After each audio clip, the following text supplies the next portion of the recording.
सभी भक्तों को राधे राधे, जय श्री कृष्णा।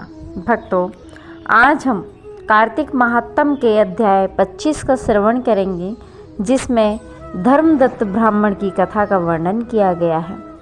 सुना प्रश्न ऋषियों का और बोले सूत जी ज्ञानी। 25वें अध्याय में सुनो श्री हरि की वाणी।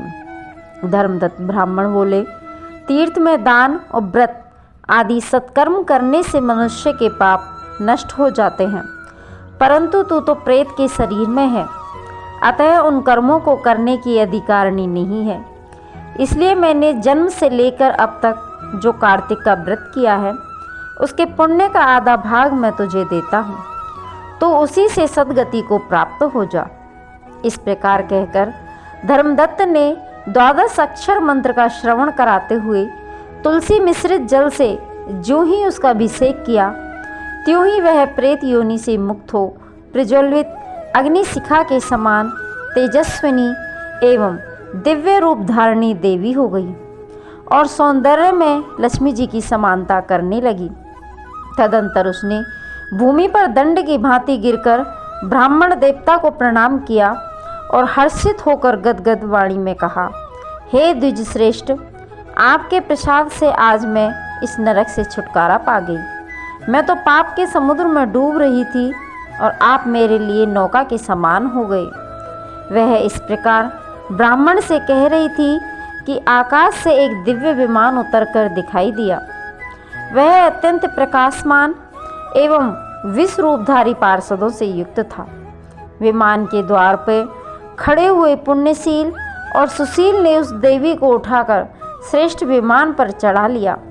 तब धर्मदत्त ने बड़े आश्चर्य के साथ उस विमान को देखा और विष्णु रूपधारी पार्षदों को देखकर साष्टांग प्रणाम किया।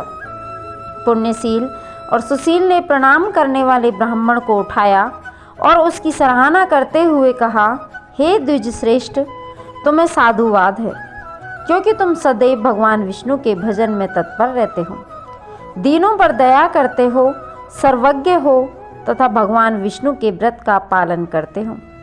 तुमने बचपन से लेकर अब तक जो कार्तिक व्रत का अनुष्ठान किया है, उसके आधे भाग का दान देने से तुम्हें दूना पुण्य प्राप्त हुआ है और सैकड़ों जन्मों के पाप नष्ट हो गए हैं।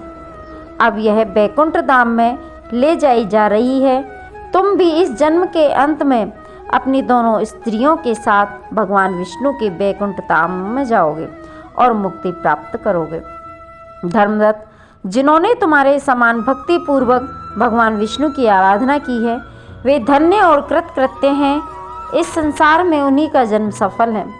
भली भांति आराधना करने पर भगवान विष्णु देहधारी प्राणियों को क्या नहीं देते हैं। उन्होंने ही उत्तानपाद के पुत्र को पूर्व काल में ध्रुव पद पर स्थापित किया था। उनके नामों का स्मरण करने मात्र से समस्त जीव सद्गति को प्राप्त होते हैं। पूर्व काल में ग्रहग्रस्त गजराज उन्हीं के नामों का स्मरण करने से मुक्त हुआ था। तुमने जन्म से लेकर जो भगवान विष्णु को संतुष्ट करने वाले कार्तिक व्रत का अनुष्ठान किया है, उससे बढ़कर न यज्ञ है, न दान और न ही तीर्थ है। विप्रवर, तुम धन्य हो, क्योंकि तुमने जगत गुरु भगवान विष्णु को प्रसन्न करने वाला कार्तिक व्रत किया है, जिसके आधे भाग के फल को पाकर यह स्त्री हमारे साथ भगवान लोक में जा रही है। भक्तों, इस प्रकार से हमारा यह 25वां अध्याय समाप्त होता है। आगे की कथा के लिए हम कार्तिक महात्म के अध्याय 26 का श्रवण करेंगे। भक्तों, यदि आपको कथा अच्छी लगी तो लाइक करें, कमेंट करें और चैनल को सब्सक्राइब करें, जिससे आगे आने वाले अध्याय आपको मिलते रहें।